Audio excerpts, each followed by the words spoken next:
We acknowledge this land we meet on is the traditional lands for the Kaurna people, and we respect their spiritual relationship with their country. We also acknowledge the Kaurna people as the custodians of the Adelaide region and that their cultural and heritage beliefs are still as important to the living Kaurna people today. We extend respect to the cultural authority of all Aboriginal and First Nations people. Podcast.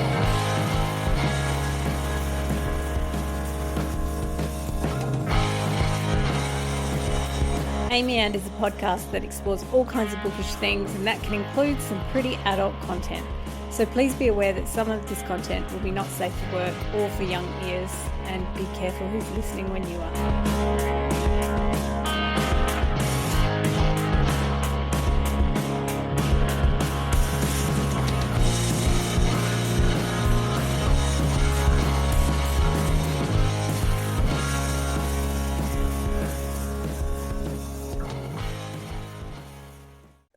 All right, welcome back to Amy And this is our third live book club, which is really, really exciting because we're live, and on the pod we'll have the opening, but we don't on the live show. I'm just going to acknowledge that we're meeting on Kaurna land today, and I'm particularly thrilled to be in Tantanya down by Karawurapari and the River Torrens, and it's a beautiful place to live and work and write. And I am thrilled to welcome my co-host. So I'm Amy Matthews, and I am here today with Millie Heffernan. Hello. Harry Stewart. Hi. Abby Guy. Hey. Peyton Hogan. Hello. And Justina Ashman. Hi. And we're here today because it's Smut Month. Which highly anticipated. Highly anticipated. It's been getting mixed reactions from people I know. Like, some people are like super excited. Other people like do this weird nose wrinkle at word smut, which I think I wonder is really why. That's Interesting. interesting. Yeah, weird. Anyway, we've been having Smut Month. We've been having a ball of a time. Last week we interviewed Christina Lauren, who are the authors of our book of the month. So we picked this one, Beautiful Bastard, because, well, we met Christina and Lauren last year, and we knew that their work would open up lots of conversation around this topic, and also that they would be amazing to talk to about this topic. But we're also picking this book because it's just been re-released. We don't have the re-release cover in Australia. The re-release cover you can find has got a bright colour like yellow and red on it. And they've gone back to it after, how many years is it? What year did it come out? 12 years, I think. 12 years? Oh. Where is it? 2013. Yep. So 12 years ago they released stocking this. all the books at the bookshop. They were always all on the shelf. Yeah. Yeah, they've been super popular. Like, for the last 10 years, I think every year I have someone in a class tell me that they love these books. Anyway, so they've gone back because it is a really raunchy book, and they've re-released it with some tweaks to it. So we thought it'd be a good chance to go and revisit the original and have a chat about smut and basically spicy sexual content. So before we do that, though, we had a cocktail of the month and a mocktail of the month and a snack of the month. So everyone who made the cocktail, hold it up. I think there's only two of us, but it was Sex on the Beach. So it's peach schnapps, vodka, cranberry juice and orange juice. And the Cuddles on the Beach was our mocktail. Did anyone make that? They were copped out. No, didn't have the stuff. No, it was a little bit of, I had to go buy peach schnapps, which was a weird thing to buy. I made up a cocktail. It's just orange juice, lemonade, and rum. It's really nice. That sounds nice. Yeah. That does sound like something you would have on the beach. I purchased peach schnapps for this, and then when I poured the peach schnapps this afternoon, I realized it tastes and smells exactly like peach Cough medicine. soju. Cough medicine, peach So I soju. Okay. I was going cough medicine, but okay. I wonder what they thought with you guys buying peach snaps. They would have thought, like, what underage person are you giving this to? just to sound like really snotty. When we used to go skiing a lot, it's really good to have a shot of schnapps at the end of the day. It warms you up. So you can use that all winter, Abby. Well, we always have butterscotch schnapps. There you go. Because we like cowboy cocksuckers, so which you will be having again when we do Cowboy Month. Yes, that's a sneaky hint.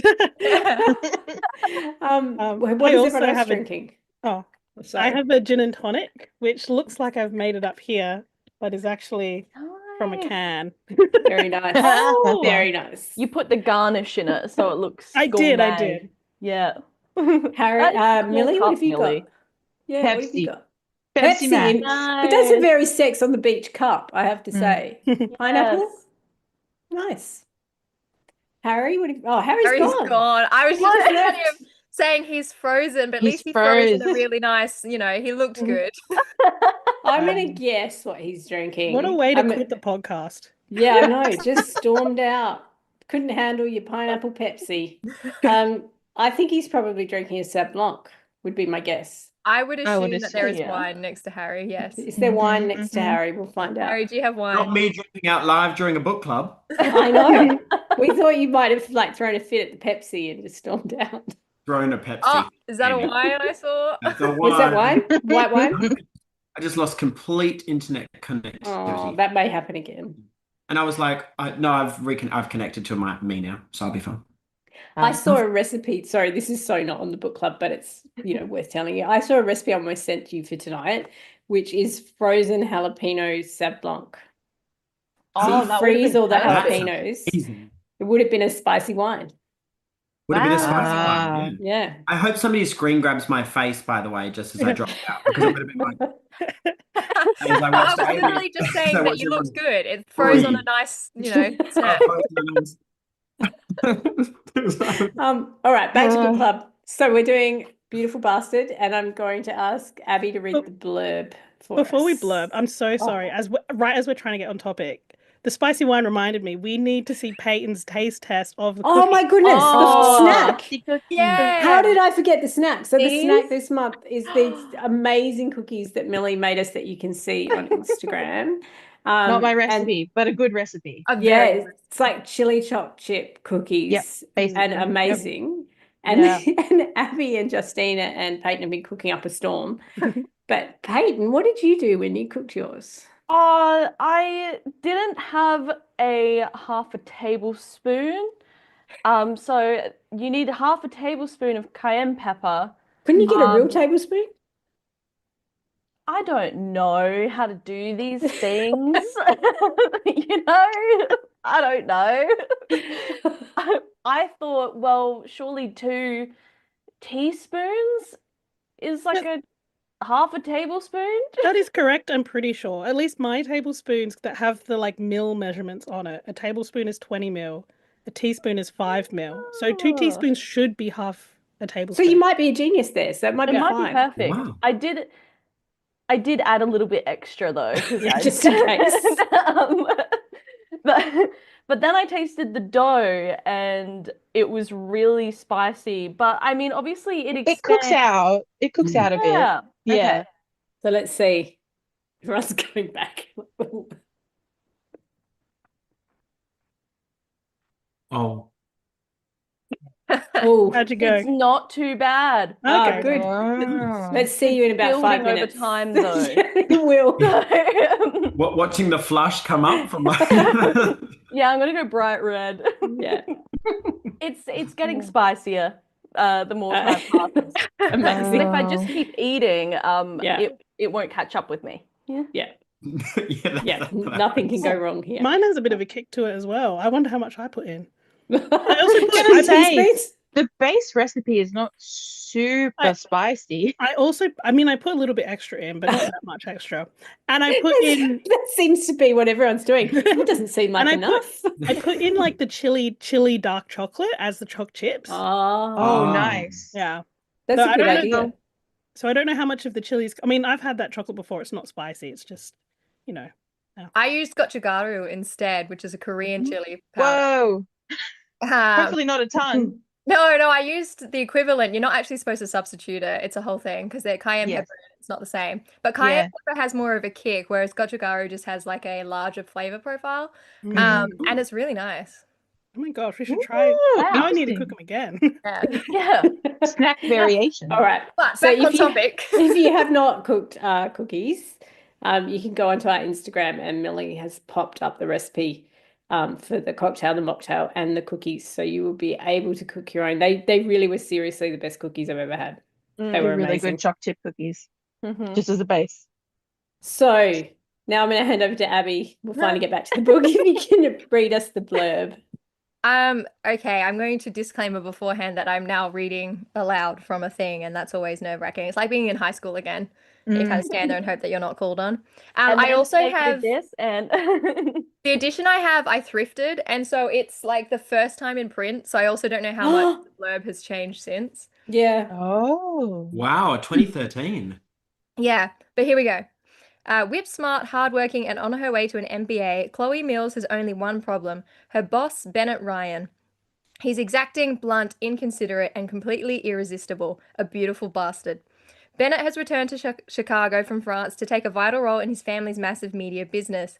He never expected that the assistant who'd been helping him from abroad was the gorgeous, innocently provocative, completely infuriating creature he now has to see every day. Despite the rumors, he's never been one for a workplace hookup. But Chloe's so tempting, he's willing to bend the rules or outright smash them if it means he can have her all over the office. And side note, they do. Everywhere. As their appetites for each other increase to a breaking point, Bennett and Chloe must decide exactly what they're willing to lose in order to win. And that's it. And it really dives into the sex straight away. yeah, Like straight away. like I've chapter heard that. 2 or No, something. it's chapter 1. Chapter Kate. 1. Straight away. Wait, It's like they 12 have pages, sex in isn't it? chapter 1? Yeah, They do? Yeah. they do. Oh, wow. Like it just gets straight to it. Yeah. And And it's it's pretty. like that for the whole book. Like it's very consistently sexy. Yes. Mm.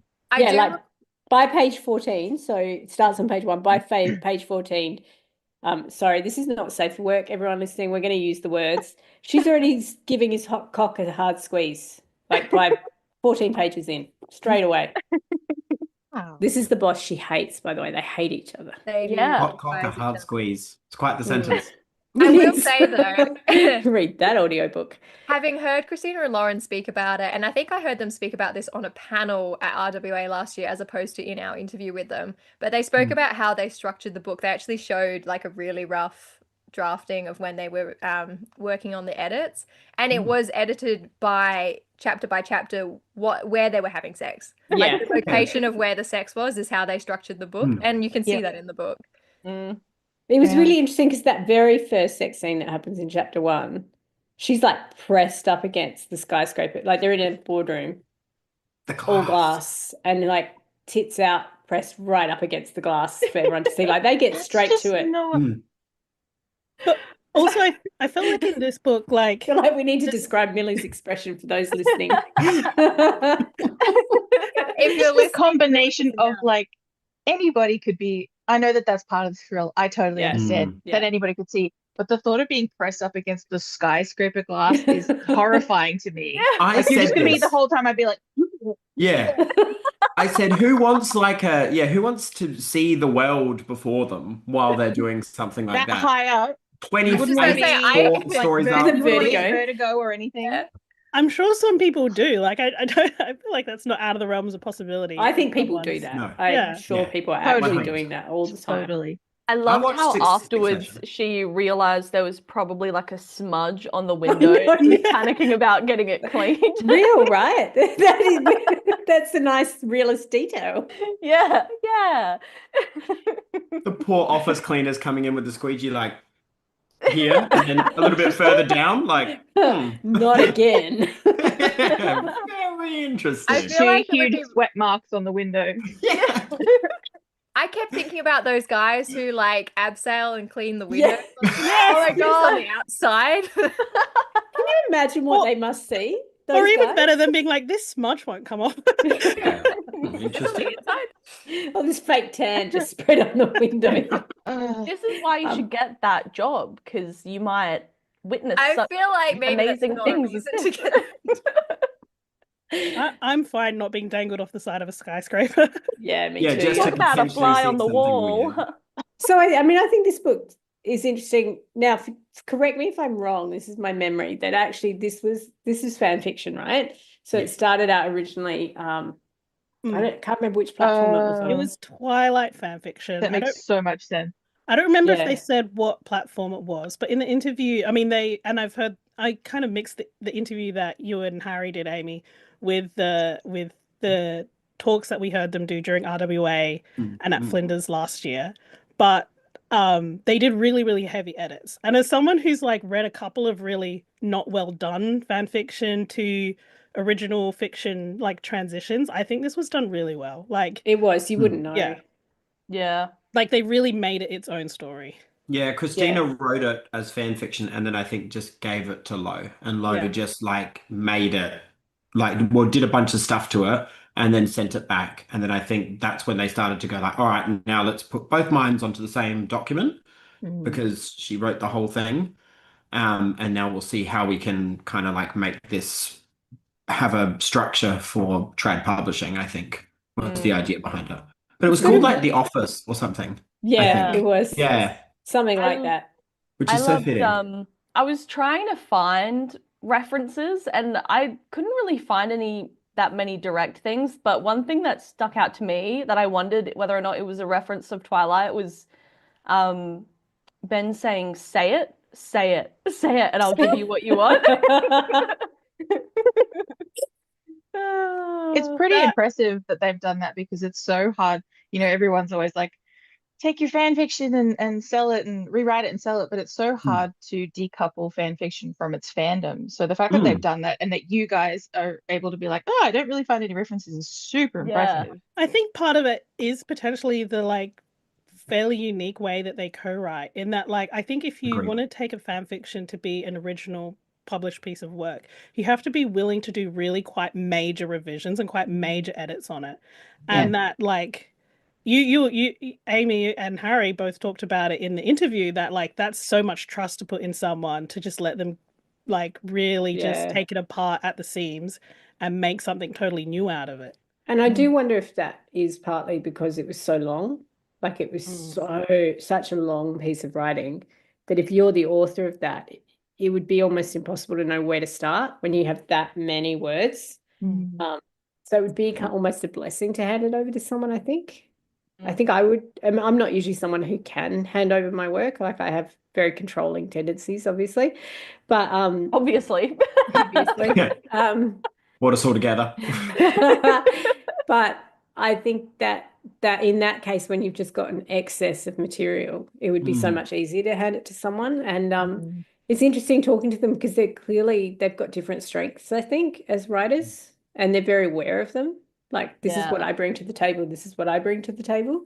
It's such a complementary relationship, though, for two writers to have, right? Because I don't think, like, obviously we all love each other here. We wouldn't be doing a podcast together if we loved each other. I can't wait to hear what you're going to say next. Yeah, this is going to be good. And I'm going to leave it at that for next. And now Harry lists all of our flaws as writers. Sorry, yeah. But you, and you. No.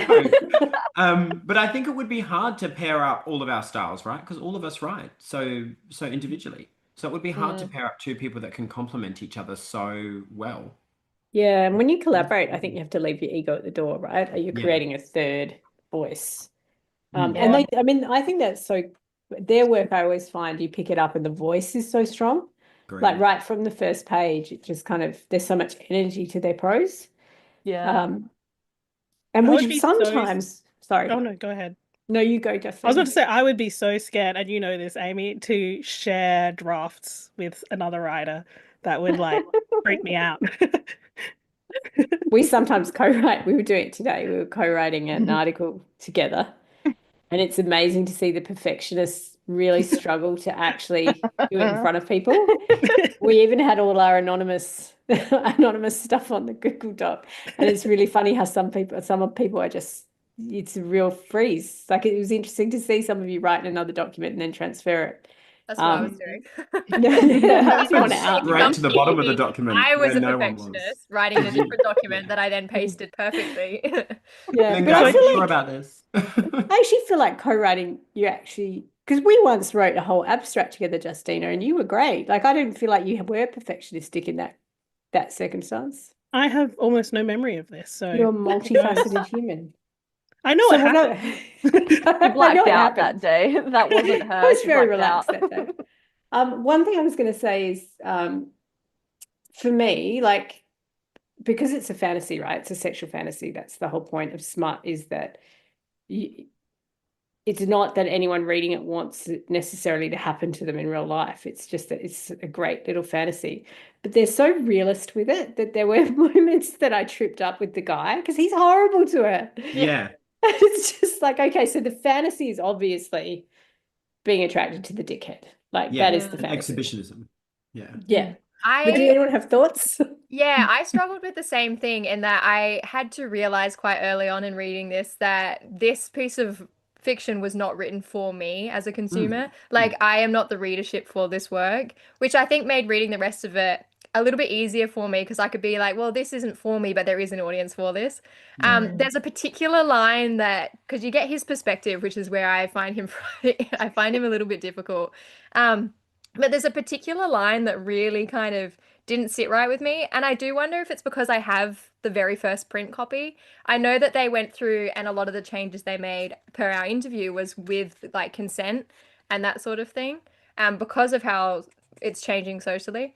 But this line, he says, I felt possessive of her, not in a romantic sort of way, but in a hit her over the head, drag her off by the hair, and fuck her way. And to me, that came across, and I'm not implying that the book is this way, but it came across really rapey. And so I couldn't, I struggled with him after that. That's a good point though, Abby, because they address it as well in the talk that Amy and I were having with them, where they said that like going back through it after 10 years on the anniversary, they were like, man, there's some things in here that we just don't, that just weren't part of what it was at the time when it was released and when it was transferred across from its original form. And I was like, oh, it's so interesting because you're right. Bennett is so brutal in this book. Yeah. I I feel wonder like if I didn't mind these things because I read it after hearing from them about the changes that they were making. And so maybe when I got stuck on anything, I just sort of put it into a different box and hid it away somewhere. I listened to the audiobook. I'm not sure if it was the new version or the old version, but that line was in it, so maybe it was the older version. And this isn't to take away from the coercive vibes of sentences like that, but there is, I feel like because this is his internal narration. It is a dual POV, and he is straight up lying to himself for the first half of the book, where he's acting like he doesn't have feelings for her, and he's telling himself that he's obsessed with her in a way that is purely sexual and has no actual feelings attached to it. But it becomes evident that that's not true. So there is an element of this isn't his. Yeah, it's still not a great attitude to have, even to lie to yourself as having, but. I can't remember what we've talked about on the pod and what we just talk about when we talk. So if we've covered this, let me know. But I think I've heard you guys have really interesting conversations around this idea of consent and fantasies as well, and particularly Millie and Justina. I don't know which one of it was. I think it was Millie talking about the act of opening the book as an act of consent and closing it. Did we talk about that on the pod at all? Is that just a chat we've had? I think we did. I think that is on the. I feel like that was Abby though. No, I don't know. I feel like it's definitely on the pod in brief, but we have had conversations about it more formally of the pod. Because I think that's quite interesting. Mentioning that during some of our meetings last year about dark romance. Yeah, so well, I thought it was probably all of you at some point have said a version of this because actually it is a consensual relationship to read smut. Do you know, we've kind of slid around this, pun intended, this topic all month about, you get into dubious stuff, right? Like dubious consent and all of that stuff. But the fantasy is often of that kind of caveman sex, right? Like we see a lot of alpha heroes, particularly in smutty books. They tend to be the less gentle kind of heroes. And particularly as we move into romantasy, dark romance, all that stuff. So I was wondering if you wanted to talk about that, because I know I've heard most of you say something around the idea of the fantasy being consensual because we pick up the book and we can put down the book. Yeah. It's sort of like some of these books, and it's become more and more common now, it's almost like a meta narrative. So you're consenting to open the book and you're seeing consent on the page because the fantasy for you is instances of sex where consent is explicit and enthusiastic, etc.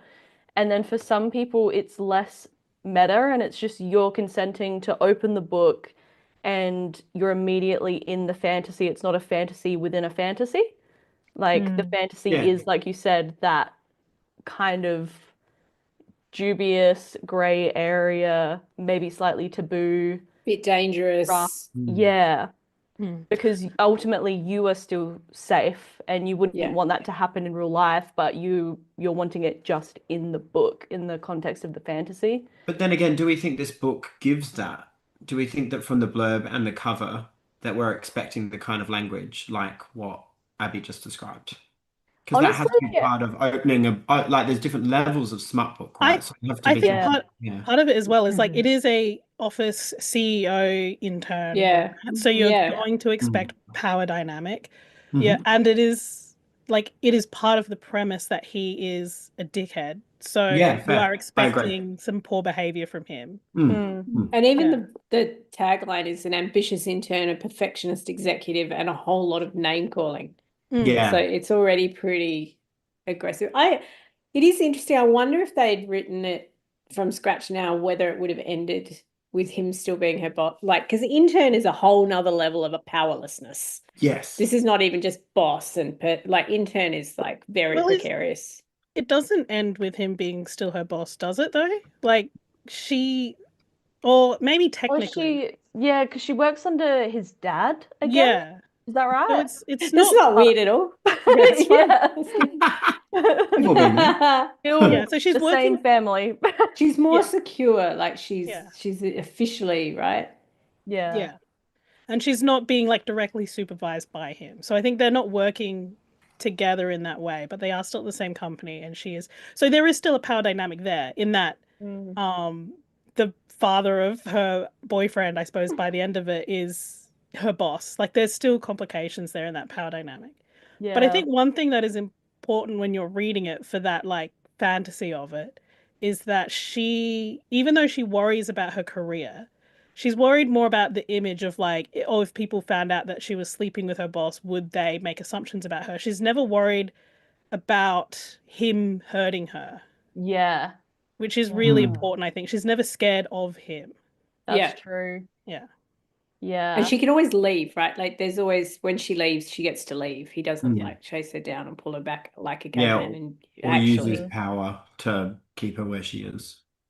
And there's a lot of focus on her pleasure Yeah. in the Agreed. scenes. That's Yeah. different to the others as well, which I find interesting because they obviously start a series that moves from here. And a lot of the books that follow this one have a focus on female pleasure, but it's probably the most, it's at the forefront the most in the first book. Because he often, there are scenes where he doesn't actually Penetrated get her. satisfied, Yeah, right? Yeah. or finished, yeah. Yeah, which is There's unusual. also yeah. Sorry. And it's also There's part of their like game that they play with each other. Like it's part of their whole dynamic is this like give and take between the two of them.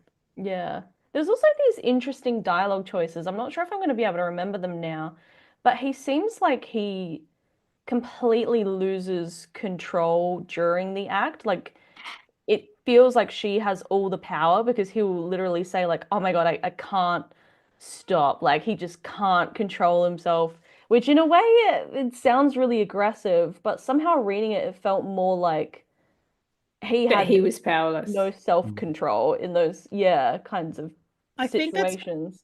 playing into a fantasy of like he's a powerful man, but he is like obsessed with her. He's like weak for her kind of thing. Yeah.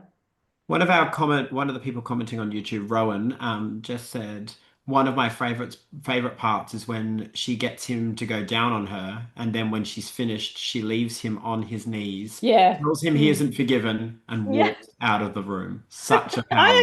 I was also thinking about that scene because I'm pretty sure that's in his point of view, and one of the things that I find really good about it is that he's not like.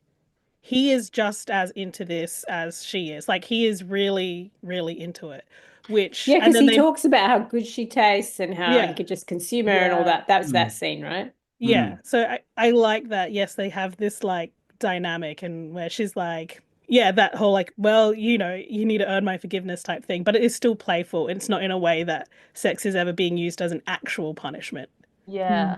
This makes me really want to watch that movie, The Intern. Is that with Maggie Gyllenhaal? There are Oh, yeah. so many people are talking about it lately, and I I haven't was seen thinking, it. I was Have thinking of any a of you different seen film. it? I was thinking of the fucking one with what's his name? Yeah, Robert you De thinking of the Niro. same You one? were thinking of the Robert De Niro one. Robert De Yeah, Niro. I saw that Oh my happen. God, that one. What? I was Wait. debating. Wait, is it The Intern? Billy, help me. Or is it like I the can't remember. secretary? Hold on, I'll Google it. Keep It's talking. Robert I'll De Niro Google and it. Anne You mean the Hathaway, isn't it? secretary with James Spady? You mean the secretary, Oh, the Maggie Gyllenhaal and James secretary. Spady? That is Secretary. amazing. That's That what is it an is. incredible film.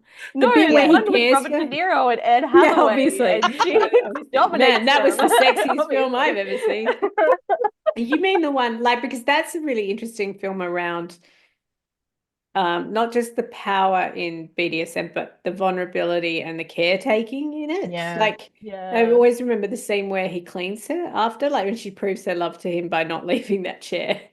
And then there's that very tender kind of romantic bit where he's washing her body. Yeah. Yeah, that's an amazing film for looking at the complexity of this stuff. I should watch it. I saw that one interview where I thought you mentioned it because you'd seen it, Paige. I'm talking to you Haven't like you've seen it. You would That love reminds it. me of this It movie. just You would seems love it, relevant. Peyton. It's so interesting. That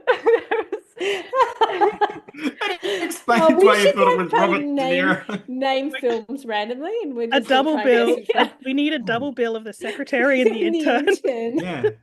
I'm like, that reminds me of The Lord of the Rings, The Two Towers. Well, Yeah. you know, I feel like we should set Secretary as a film of the month because I would Yes, love to see great it. idea. Yeah. I also haven't watched it, so I'd love to. On the There's another topic week. of like CEOs and billionaires, not to interrupt this very funny conversation, I would be curious to hear everyone's thoughts on, because this has been republished now in a modern sense, like what's the place for a billionaire romance now in our contemporary cultural moment where there is such a thing around CEOs and billionaires, where the fantasy of having that much money now is huge, but there is more, it's not just about the money with billionaires anymore. Like we have such a face to billionaires, like, you know. Yeah. Well, what's interesting is they're going off, like they're selling like you wouldn't believe right now. So that is fascinating. I think it's the aspiration to not just wealth, but to like that level of thoughtless comfort. But also, like, this isn't a billionaire romance, I don't think, because like usually billionaire romances are accompanied with like a level of excessive luxury spending that is not that present. I mean, apart from him giving her like an open line of credit at the lingerie store because he's obsessed with her underwear. La Perla, the expensive lingerie. Yeah. But Oh, Harry, what have you done? I haven't done anything. I think it's just kicking in. But yeah, It's interesting you mentioned that though, because it's never once implied that she can't afford said underwear, just that he should pay for it because of He's how making quickly he's going through them. yeah. In fact, he runs into her at the shop because she's there buying things for herself. Yeah. But it is interesting because so then there's the CEO fantasy, which is maybe separate from the billionaire fantasy, right? So but they're both a little bit, like you said, I'm saying all the things at once. Slow down, Amy. So there's the luxury thing with the billionaire, and then there's power, which they both have, right? Billionaires and CEOs. And often you have both. Like if you think of 50 Shades of Grey, you have a CEO who's also a billionaire. But also he's quite interesting because his dad's still involved, which kind of infantilizes him a little bit. That's true. And his brother as well. Yeah. And I his found mom, it really like, subversive that his father and his family are actually really nice in this. Like that they are, correct me if I'm wrong, I don't believe they ever do anything that's negative.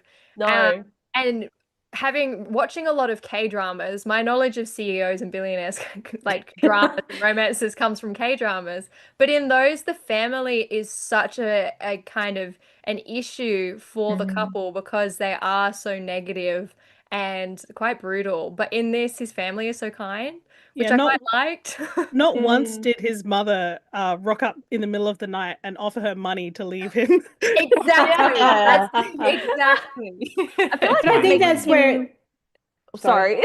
you go, I was gonna Peyton. say, I feel like it makes him like a safer hero because, you know, he can't be all that bad if he has this amazing, loving family. And So the what I other was thing going is, oh, sorry. No, you She go. also has a relationship with his family outside of him. Like she met them first, and they want him to invite her to dinner. So it's like they all already know and respect her before he even comes in the picture for her. Interesting. Yeah, so I Is was going to say, there I wonder if that's a generic marker of romance as opposed to just smut for smut's sake. Because if you look at romantasy as well, I think there's an element of, and this is where it's different from dark romance, right? Like romance versus dark romance. Dark romance gets very dark, very not as nice, right? And aspirational. Whereas being Christina Lawrence, right, romance, which means there has to be some kind of idealized, romanticized world, which includes wanting to be part of his family. Yeah, that makes And sense. it actually being plausible. Because then if you take their later work, which is less smutty, because you've got like rom-com type stuff with the Paradise Problem, then you do get the nasty family. And you do get this like overtly rich lifestyle that becomes very hyper-capitalist. And that's probably because in this, you're right, Amy, it needs to be focused down on the smut and the relationship building. And you want her to be with him, right? So you Yeah. need to see, because even in their later rom-coms, the families are flawed, but they're still redeemable. Because the idea is you don't want him to be so broken he's going to be a bad partner or they're going to have a bad life. Good Yeah. point. An isolated life, yeah. Another more general, this might be looping back a little bit, more general fantasy and romance novels that I've been thinking about that I know I've already said to all of you before, so I'm sorry for repeating myself. But I think a lot about anytime a kind of problematic or dickish hero appears in a romance novel, I feel like for at least some people, maybe part of the fantasy is that they can be kind of horrible but still be worthy of your love. And so I think that about like billionaires and assholes, heroes in dark romance, Dukes in old fantasies, yeah. yeah, and characters like him, because obviously we all know and we've all kind of said already that if you met him in real life, you wouldn't really redeem any of this behavior. But I feel like part of the fantasy is that somehow, according to the fantasy world logic, it is okay to redeem him for the terrible ways that he behaves and treats her. And is that 'Cause if- different to like the I can fix him idea? Like, do they stay terrible or do they have to be fixed to be redeemed? I feel like sometimes it can be both.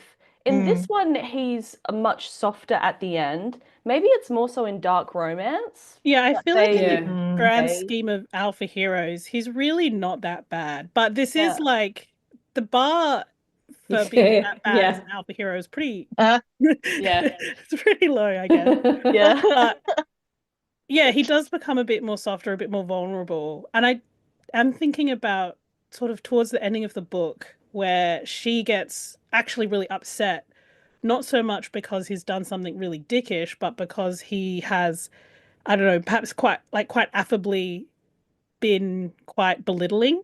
And whereas she felt that him being a dick to her, she always felt like she was respected at the end of the day. Like they were like, you know, going back and forth, or that he knew that she would do her job and didn't need coddling or whatever. And then he has like a conversation with a different CEO where he's like calls her kid and says just a lot of very dismissive language. And that's what actually upsets her more so than him ever being directly a bastard. Right. Yeah.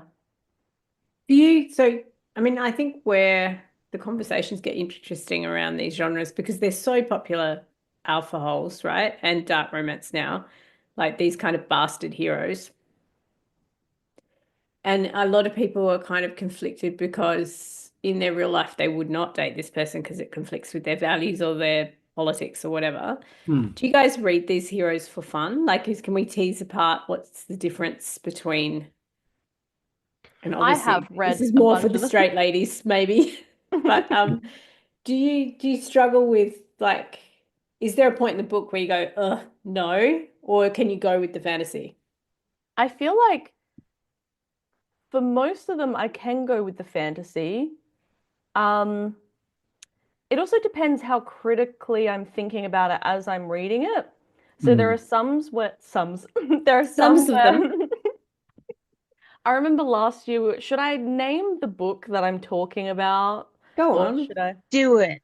We can Do bleep it it. out if you into the pod. Yeah. Like, not Well, yeah, live, true. obviously, We but should for bleep it the- out anyway because it'll seem much We more just- salacious yeah. if we do. True. I read Haunting Adeline. A lot of us were reading Oh, we it. should bleep that Yeah. out. What was that Yeah. book? Yeah. I was like, bleeped that. Yeah. I want to start by saying that anything that I say about this book, I'm not judging anyone who reads it, kind of thing. Like, you should see the kinds of things that I've read. No judgment. But because we were reading it and we were reading it together and analyzing it quite intentionally, there were times where I kept trying to figure out what the broader justification of the characters' behaviors were. And with all of the terrible things that he does, the hero of that book, I still felt like, okay, well, he's being set apart from other actually dangerous, terrible men because he's trying to resolve a lot of sex trafficking issues in the country and all of this stuff. So he kind of, in that way, comes across as almost a hero. And where it kind of lost me was they're going through this fun house and they encounter a woman there who looks like a little girl. She has her whole story. Anyone who's read the book will know this. She lures men into there to kill them because she lures predators into this fun house so that she can kill them and get rid of the bodies quite easily. So, but the way that he talks about her pissed me off so much because he seemed so misogynistic.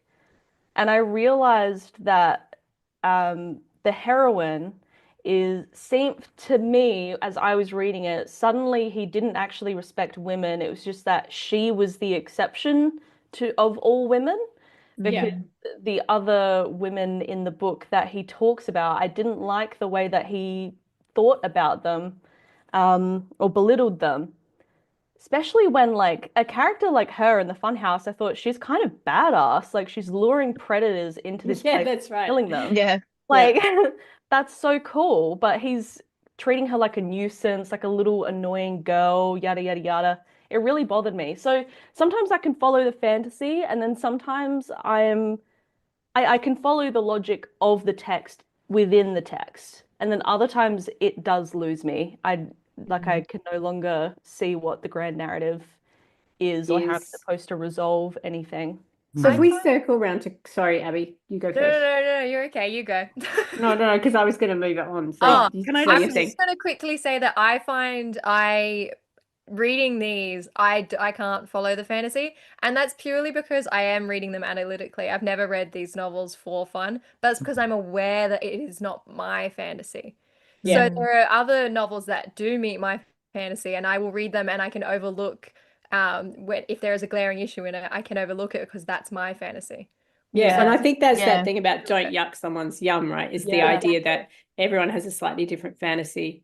I was I going to was- circle around to queer romance. Sorry, Christina, Oh, you go. now it looks like I'm stopping us from talking about queer. Oh, no. Well, Wow, Oh. problematic Justina, cancel her. Gosh. No, I Live. was just gonna say that on the topic that we were just discussing, that Rowan said in the chat that it's the idea that you brackets the FMC are the one person he gets to see who he is under the dickishness.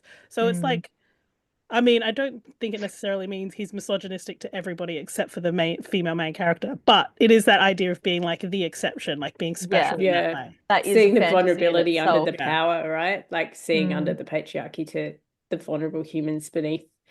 So I was just going to ask, like, I know we talked earlier this month around the way power dynamics replicate in queer romance, like those kind of heterosexual tropes that replicate. So thinking about power and smut, because you've all probably read more queer smut than I have. And I know, Harry, you've spent a lot of time reading about sex and male representations of sex written by both straight women and own voice.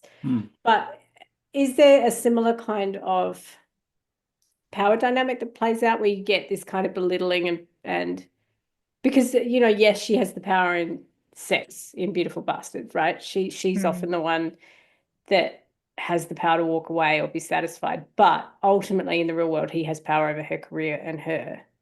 Do you get those same kind of dynamics? I mean, you're going to get the same dynamics with the same tropes, right? So if you're reading a book that's about a boss and an intern or an assistant or whatever, that implies the same, you know, a woman CEO is still a CEO, a woman billionaire is still a billionaire, I think.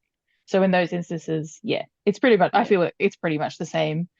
What about the implicit violence? Like, I guess I'm curious about, because in straight romance that, you know, with an alpha, there's this threat of violence of the man being more violent, and his language is sometimes quite violent.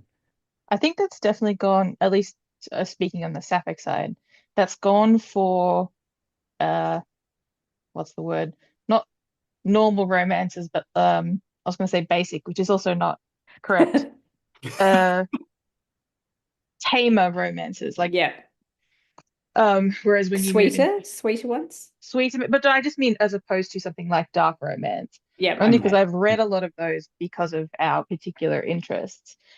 That obviously reintroduces the violence, but that's also an aspect that's so deeply tied to that genre that I don't know that you can say it's replicating the same. I have a lot to say about the sapphic dynamics in dark romance that you can listen to on one of the previous episodes of the podcast. I don't have to rehash them here. But I don't know that it's always, because violence is so tied to dark romance. Yeah. I think I would have to do, it's your first draft thoughts, I would have to do more investigation to start to untangle them.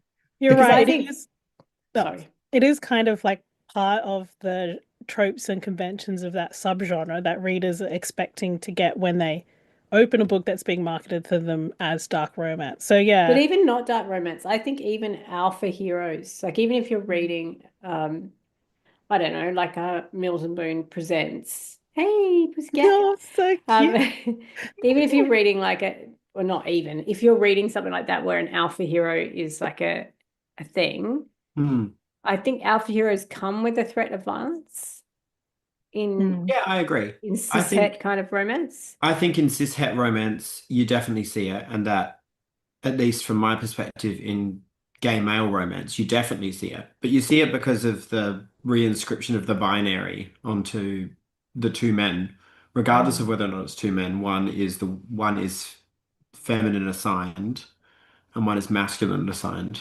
And so I think you naturally see this kind of, it is sexual violence, I'll say. It's toned down. It's not to the level that you expect for it in some contracts when you open certain books. So there's some like fantasy, like dark fantasy romance, like gay romance where you know from the cover, from the blurb, from the first page that you're going to get some really intense shit in here. But then when you move into the contemporary space, I think you just see a very calm, like a calmer version, but he still picks him up. He still puts him down on the bed. He is still the one that dictates how things are done and when they're done. So they'll say, "Are you sure we're going to do it here?" And they say, "Yeah, we're going to do it here because, you know, you might be in your writing gear, but you've never turned me on so much." And there's just kind of like this weird, which you see again in Beautiful Bastard as well. But I think in a book like this, like in a book like Christina and Lauren's, you see them trying to balance the relationship both professionally and in the sexual scenes. But in a lot of gay romance, gay male romance, I'll specify, you don't see a balancing of it in the actual plot. And so when it's unbalanced in the sex scenes, it just comes across as either sexually violent or like overtly masculine. I wonder Whereas if I feel like the opposite is true for a lot of the sapphic books, especially the, again, normal, whatever the term is that I'm using, in that you see the complete opposite where there is and I don't know that I can ascribe it to like a lack of violence, but there is almost a lack of passion, I find, in the sapphic scene. We That's talk a lot really about like interesting. the cottage core type thing for Yeah. lesbians, and I find Yeah. that even when I'm picking up a book, and I had this problem with trying to recommend books this month, is that I actually went through a bunch of books trying to find one that I'd be like, yes, I want to recommend this, and I was like, Mm. well, they're certainly having sex. Isn't it interesting that passion in like for multiple reasons is kind of linked to forcefulness? Yeah, I was Yeah. going to say, where do we cross the line there? Like, where do we change the line from the sex not feeling passionate, not feeling like there's two people that are actually want to do this? And then where is this happy middle ground between, whoa, this is for too forceful, like you just said, Amy. Like now this is moving into a whole different scope. So is it around loss of control that Yeah, interesting. passion is Yeah. I've lost all control. I can't quite rein it in. And I does that center around consent, obviously? So does this person consent to all of this? And if they consent, does that mean the loss of control moves into the passionate boundary? Or are we moving Oh, Harry, you're lost glitching. outside of Yeah. it? You're glitching, Harry. Hamza. When your face hurts, Oh, he's gone again. We lost him. Now Passion they're and about. consent. I think Peyton, Justina, and Millie were all wanting to say something there. Yeah. There were two things. One thing I was going to say is maybe because I said right at the start, this book felt really refreshing to me, and maybe this is part of why I feel like this is so inappropriate. Are characters just like not that horny anymore in smutty novels? Like, are they not wanting to do the Everyone's hot and no sex one's horny. enough?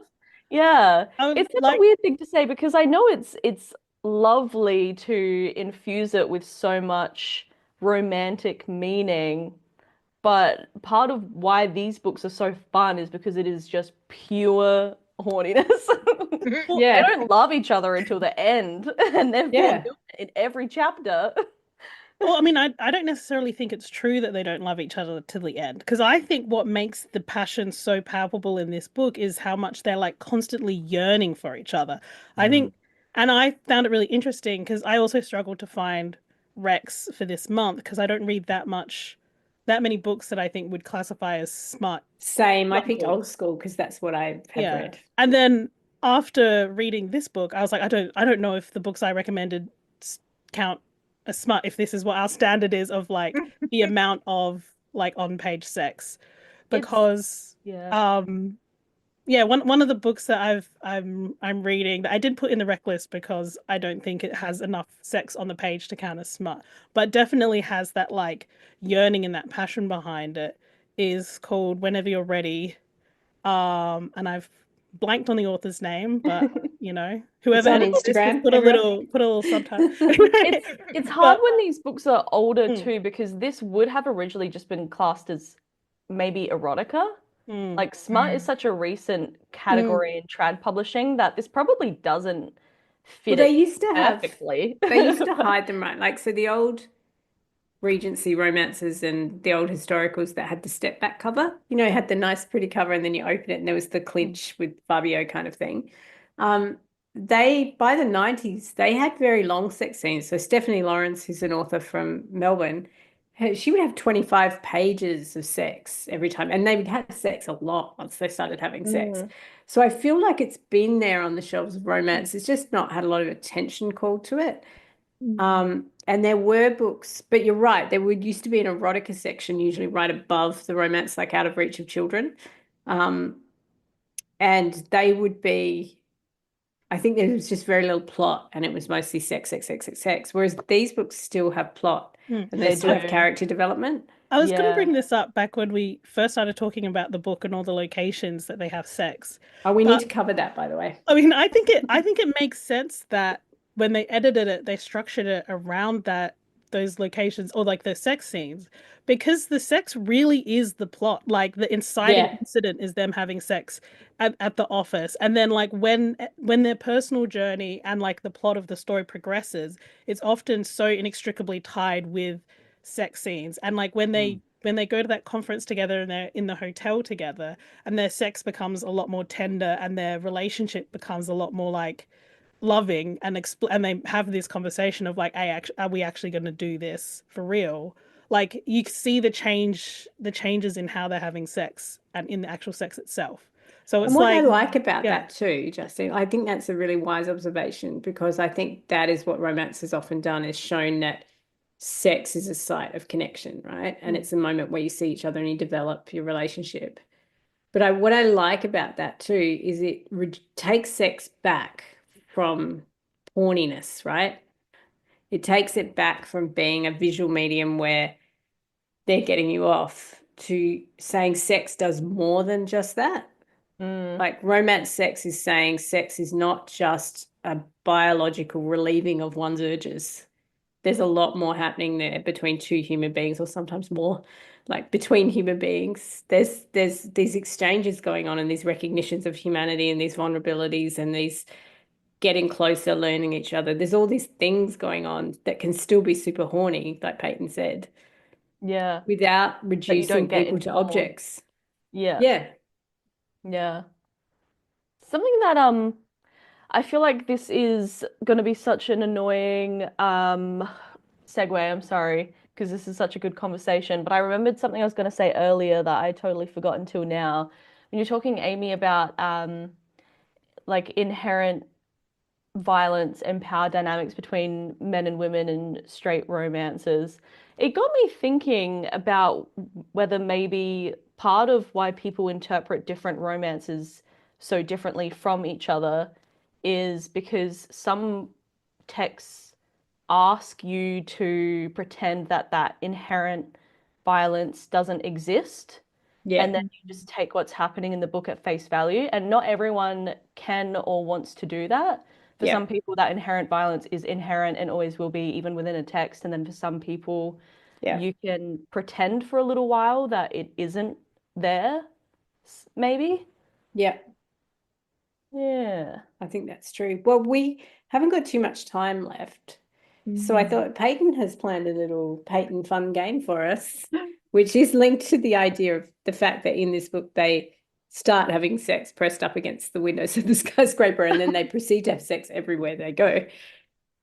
All right, going Peyton. Okay, so to warm ourselves up, which of these locations is not the location of a sex scene in Beautiful Bastard? A car, B, a hotel bathroom, or C, a restaurant bathroom? Oh, I feel like I'm going to get how do it we wrong. lock in our answers? Yeah. Yeah. How do I Having do not this? read the book, is it a car? Is it the car? The car Restaurant bathroom? yeah. It's one of the bathrooms. I just had I'm trying to picture in my head which bathroom was it. I'm pretty sure Yeah, it's restaurant bathroom. I think, because they fuck in the hotel bathroom because it's really nice. Yeah. Or Yeah. is it a trick question, Peyton? Did they Or is it? Yeah, They hang on a second. don't She's in like, the they fuck hotel everywhere. bathroom. They do it in a restaurant Ah. bathroom, but they do it in the Ah. hotel Oh, it's a a nice lot. restaurant bathroom. Oh, Maybe You're that's right. why I was like, I'm sure they did it in the hotel bathroom, but maybe Yeah, me too. As I say, I knew they definitely Alternatively- did in the car because that's one of the very early sex scenes. Alternatively, Oh. maybe I didn't write down the answer to this question and I forgot since making the slideshow. Oh, It's But- possible it was all of the above. Can we even read this? Yeah. Yeah. Okay. Love it. Love this. Okay, so this is for us. Like if we're going to have sex in one of these locations. Huh. Yeah. God. Right. well, elevator. One's Oh my the good. God, One's I'm really- good. Elevator, Is one good hotel or is 10 bed. good? One's to- good. Let's put hotel I bed just number realized, one, wait a and then the minute, rest. guys. Stop, because I just realized there will be people listening to this when we put it up as a pod and we aren't reading out the slides. Oh no. So for those of you playing along at home, the last slide was saying where didn't they have sex, and it was a car, the hotel bathroom or the restaurant bathroom. Now Peyton has put up a slide saying rank these sex locations from 1 to 10. And there's an elevator, a hotel bed, an office, a car, family home, bathroom with your family downstairs, stairwell, conference room against a window, elevator, at or under the dinner table with your family at the dinner table. I think it's important to point out that all of these locations are locations that have sex in the book. Yeah. And also the elevator is I'm just listed rating them twice. now for like, Elevators Maybe the question is, people, which one of these have you not done? Yeah. We can Okay, let's not rank talk them. about us. Okay. Yeah, let's just rank them Theoretically. for this, for a couple in you say you're writing a romance book. Okay. yeah. Which we've That's ranked safe. these. What is the sexiest of these? I'm going to I say think the it's a family at window, the table is obviously. the last. Agreed. That's last Anything for me. involving other people is dead last. Yeah, particularly incestuously. I would also put the elevator down the bottom because, like, I don't know Me if they too. address So we've this got in the- elevator twice. Is that for a reason, Peyton? Is this one you really want us to pick? No, that Elevator, was elevator. accidental. Or maybe it's they go to the elevator, go to the hotel bed, and then back. And then to they the go elevator. back to the elevator. Yeah. Is it one of them is those Cameras mirrored? in Is it a them. mirrored elevator with a CCTV? Have they got Yeah. like voyeuristic tendencies? He puts Surely- something on the camera so that no one Okay. can see that no one them. can see. But then someone speaks into the phone, and so they have to stop. Yeah. And what kind of I know. stairwell? Is it one of those concrete, kind of dank, cold ones? 'Cause So they- Yeah, it's like cold. like an office stairwell. In Yeah, a I imagine skyscraper. it like a fire, like fire if exits. you can't Yeah. use This is the gonna be- elevator, go yeah, down this these stairs kind Yeah. of thing. We're not talking very like Rundle echoey. Street, Amy, Yeah. where it's like Yeah. there's a questionable puddle on the floor and you're kind of confused about the banging noise that's happening down the stairwell. You're like, "Ooh." This is Maybe going to if be you're really so into liminal spaces and scariness, this is gonna be echoing. so specifically local, but there's that stairway on North Terrace, which is in, I think, one of the medical research buildings, that is literally just a Oh, stairway with outdoors. glass. Yeah, outdoors almost. Yeah. Because they Oh, had it's to, not outdoors. It's inside, but it's got But glass. it was the open way because up. they had to do something with it because there was like an air shaft. Like it was like the wind was Yeah. ridiculous in there.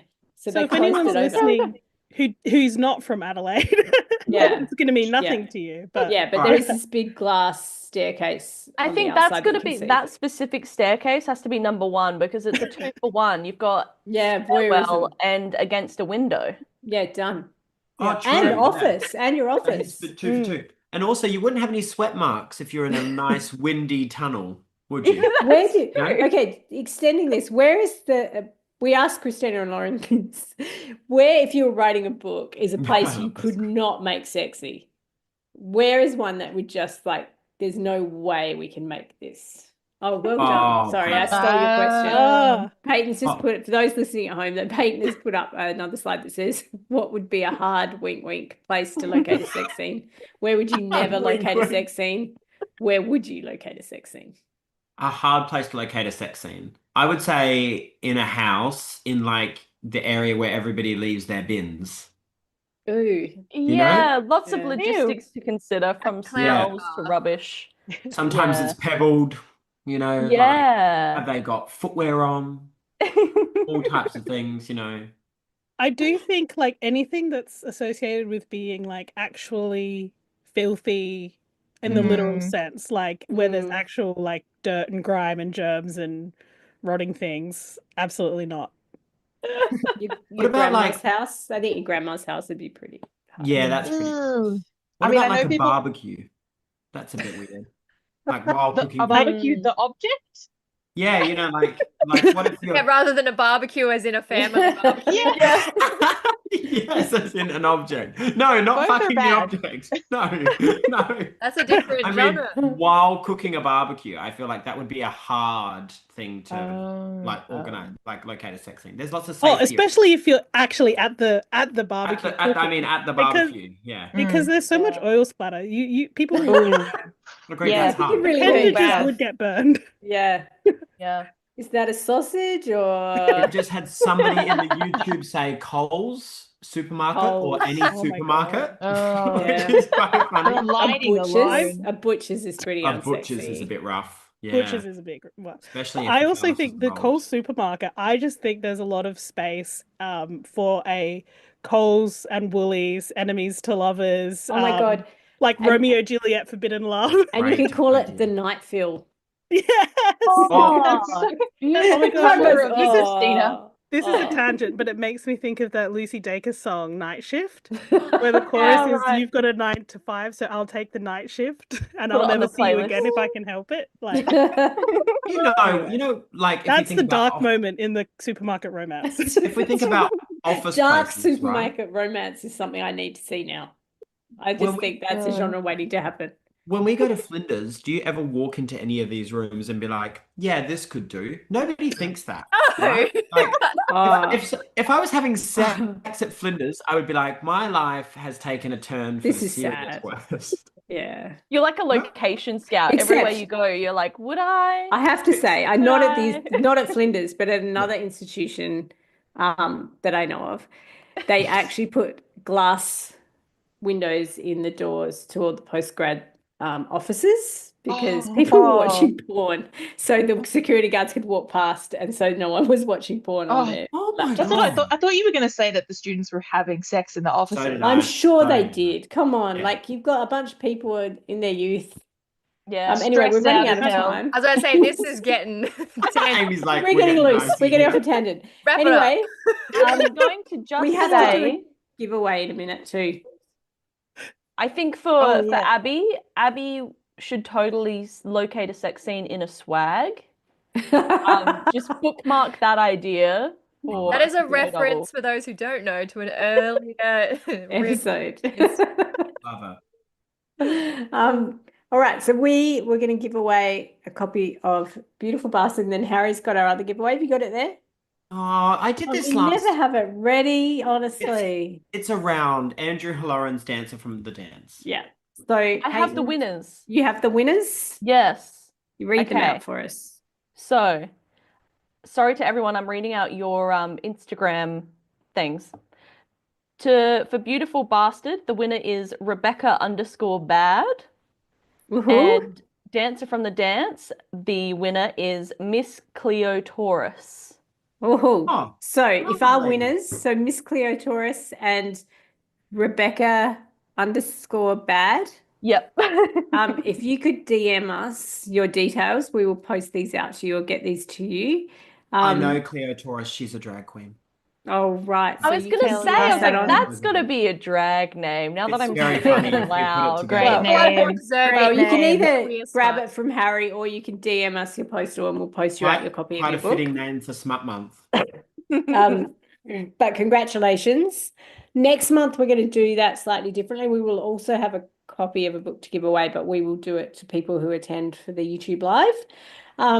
But the month is not over yet because we're in one of those creepy months that has 5 weeks, which is why it feels like it's never going to end this month. Yeah, agreed. But luckily it's not month. So if you want to join us next week, it won't be live, but it will be out as usual on Spotify or wherever you get your pods.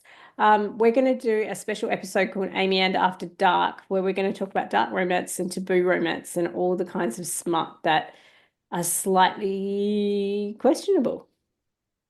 So if you would like to join us next week, that will be a very interesting conversation. But thanks for talking smut with us. Thank you, Millie. Thank you, Justina. Thank you, Abby. Thank you, Peyton. Thank you, Harry. I feel like I've learned a lot about everyone tonight. Yeah. Bonding. Oh boy. And she's- thank you to And she's everyone finally on. got our names. Thank you. Yeah, it's taken a while. Thanks to everyone who came along on YouTube and posted comments. Really, I really appreciate it. And we'll see you all next week. Bye.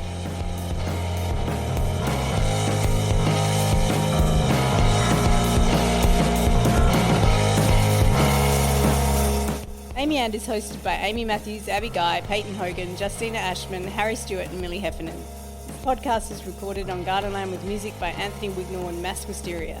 Our logos and branding are designed by Abby Guy. This episode was edited by Abby Guy.